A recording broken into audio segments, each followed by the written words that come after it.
ప్రస్తుత భారత జట్టులో తోపు ఎవరంటే అందరూ ఇద్దరు పేర్లే చెప్తారు. వాళ్లే రోహిత్ శర్మ, విరాట్ కోహ్లీ. అందులో హిట్ మ్యాన్ కెప్టెన్గా టీంను అద్భుతంగా ముందుకు నడిపిస్తూనే బ్యాట్తోనూ విధ్వంసకర ఇన్నింగ్స్లు ఆడుతున్నాడు. మాజీ కెప్టెన్ అయిన విరాట్ ప్రస్తుత సారథి రోహిత్కు అన్ని విషయాల్లోనూ సపోర్ట్గా ఉంటున్నాడు. అలాగే బ్యాటింగ్లో టీంకు మూల స్తంభంలా నిలబడుతూ మ్యాచ్లు ఫినిష్ చేస్తున్నాడు. ఈ ఇద్దరూ లేని టీమిండియాను ఊహించుకోలేం.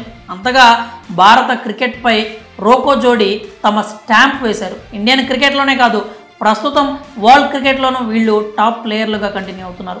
టీమిండియాతో మ్యాచ్ అంటే అపోజిషన్ టీమ్స్ వీళ్ళిద్దరిని అవుట్ చేయడం పైనే ఫోకస్ చేస్తుంటాయి. అయితే ఆస్ట్రేలియా మాజీ కోచ్ జస్టిన్ లాంగర్ మాత్రం భారత జట్టులో మరో కీలక ఆటగాడు ఉన్నాడని అన్నాడు. రోహిత్ కోహ్లీల కంటే అతడే మోస్ట్ డేంజరస్ అని చెప్పాడు.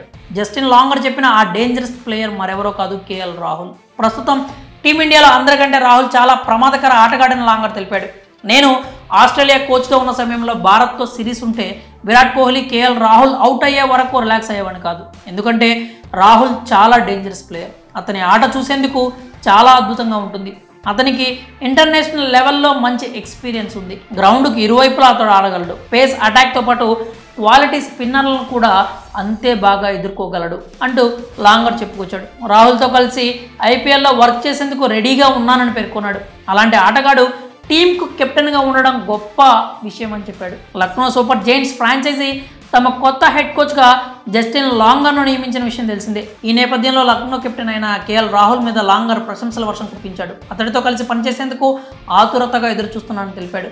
పేస్తో పాటు స్పిన్ బౌలింగ్ను కూడా అంతే ధీటుగా ఎదుర్కోవడం రాహుల్ స్ట్రెంగ్త్ అని అన్నాడు లాంగర్. ఇక సౌత్ ఆఫ్రికాతో జరిగే రెండో టెస్ట్ కోసం రెడీ అవుతున్నాడు రాహుల్. ఆ జట్టుతో జరిగిన తొలి టెస్ట్ మొదటి ఇన్నింగ్స్లో సెంచరీతో ఆకట్టుకున్నాడు ఈ స్టైలిష్ బ్యాట్స్మన్. కీలక బ్యాటర్లు పెవిలియన్కి చేరుతున్న వేళ పట్టుదలతో ఆడి టీంకు మంచి స్కోర్ అందించాడు. అయితే రెండో ఇన్నింగ్స్లో కేవలం 4 పరుగులే చేసి అవుట్ అయ్యాడు. ఈ నేపథ్యంలో రెండో టెస్ట్లో అతడు ఎలా బ్యాటింగ్ చేస్తాడనేది ఇంట్రెస్టింగ్గా మారింది. మరి రాహుల్ డేంజరస్ బ్యాటర్ అంటూ లాంగర్ చేసిన వ్యాఖ్యలపై మీ అభిప్రాయాలు ఏంటో కామెంట్స్ రూపంలో తెలియజేయండి.